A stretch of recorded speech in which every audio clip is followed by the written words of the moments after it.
Welcome back to Chemical Process Safety. This video is about risk assessment.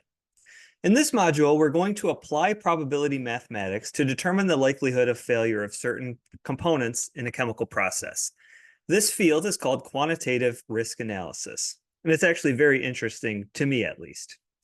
So we have to start by defining some terms. So mathematically, we will define the probability that a component will not fail in the time interval that we're studying. We'll call this the reliability.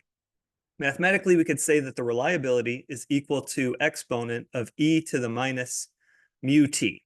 And mu we will call the failure rate. And for now, we'll assume it to be constant, but I'll come back and talk about it later. So for example, if a certain piece of equipment was expected to fail once every 5 years, for example, that would be, mu would be 1 over 5, basically. And then t is the time that we are analyzing. And if I plot this function, e to the minus mu t, I get something that looks like this. So this is a plot of the reliability as a function of time. And what you can see is very early on, so new equipment generally will not fail for a couple reasons. Number one is that there just hasn't been enough time for the probability of that event to occur. And number two, which we'll get into a little bit later, the newer the equipment is, the less likely components inside are likely to wear out. But again, we'll revisit that assumption in a moment. But for now, let's just say that the chances that a piece of equipment fails on any given day would just be 1 over 100. That's a very unlikely event. As time goes on, the probability that the thing will be reliable goes down, but it does not go down at a constant rate. It decays exponentially. So that's going to be a key concept moving forward. Now, we're not really interested in the probability that something is reliable. However, we can use this to find what we do want to know. We want to know what is the probability that the thing fails, and that will inform our process design. So instead of thinking about the reliability, I can instead pivot and I can think about the probability of failure. And I have no idea why, but the textbook authors designate this to be P as opposed to F, I think makes more sense to me. But P stands for probability of failure.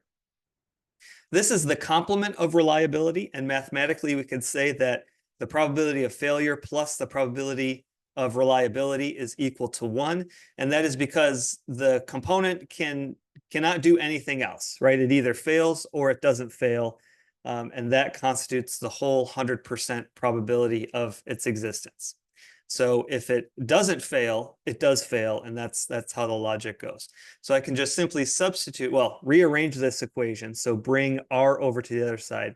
So P is equal to 1 minus r, and I can substitute the expression for reliability. And just as a note in my handwriting, sometimes I like to do this. I like to write exp and then the argument down there, and then that makes it clearer what's in the exponent versus not, because when I write on unlined paper, sometimes that's a little bit tricky to see. Okay, I can further define the probability density function as the time derivative of the failure. So if I take dp dt, so just take the derivative of this expression, I get the failure density function, f of t. And what this says is I can integrate this basically and obtain the probability of at least one failure throughout the time period. So the fact that this decreases tells me that as time goes on, I'm accumulating more and more area under the curve. However, again, it's not constant. So early on, I have a higher probability of the thing failing. So I'm adding that chances more and more. And as it gets older, I'm still increasing the chances that it will fail, but I'm not increasing quite at the same rate.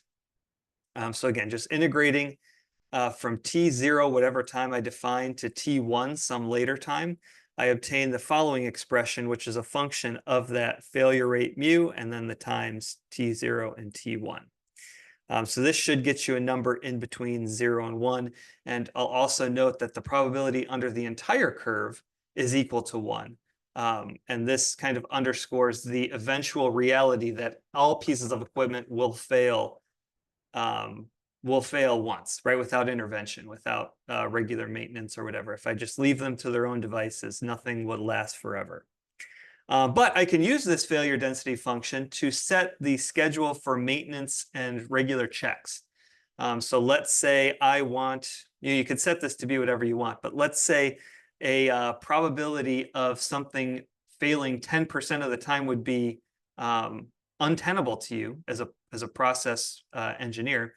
You would obtain the time that it takes for this failure density function to get you to a probability of 10% failure, and then you would set that interval. So for example, let's say after 6 months, the probability of failure, if I integrate this from 0 to 6 months, is equal to 10%.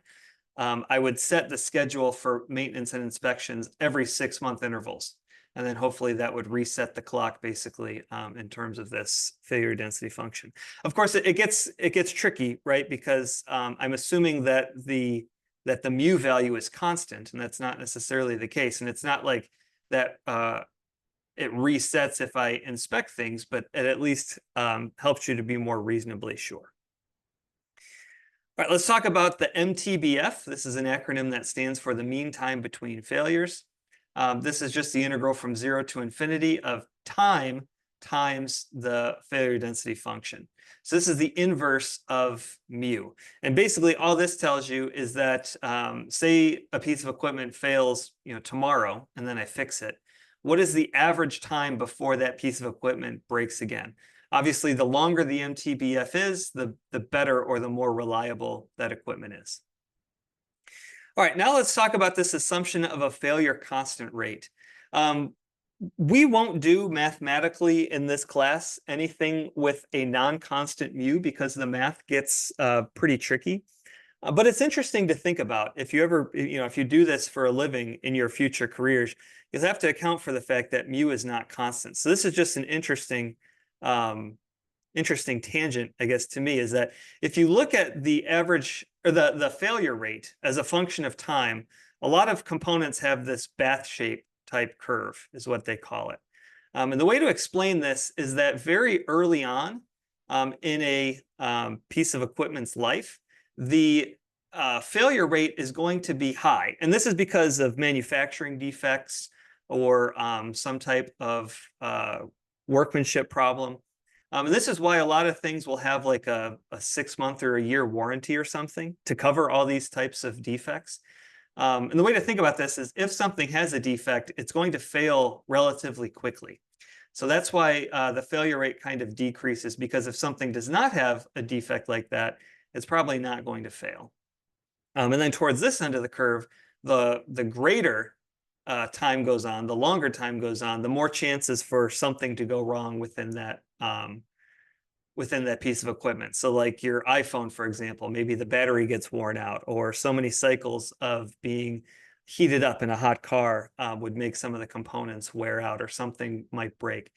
So towards the end of a piece of equipment's life, the failure rate tends to increase as well.